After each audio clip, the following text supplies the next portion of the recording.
10 নম্বর গোলচক্করে আপনি জানেন এখানে মিরপুরটা হচ্ছে আওয়ামী লীগের ঘাঁটি। মিরপুরে আওয়ামী লীগের বড় বড় নেতারা, যুবলীগের সেন্ট্রাল কমিটি, ছাত্রলীগের সেন্ট্রাল কমিটি, আওয়ামী লীগের সেন্ট্রাল কমিটি, আওয়ামী লীগের মহানগরের উচ্চ পর্যায়ের নেতৃবৃন্দ সকলেরই বাসস্থান অবস্থান মিরপুরে।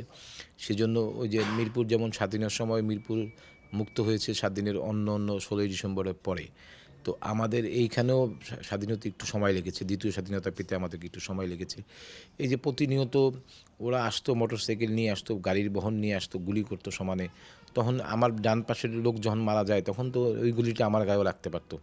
তো ওইটাই আর কি, আল্লাহর রহমত, আল্লাহ হায়াতে রেখেছে, আমরা বাঁচিয়ে আছি, আমরা বেঁচে আছি, আপনাদের সাথে আছি, সকলের সাথে নতুন বাংলাদেশ গড়ার চেষ্টায় আমরা আছি।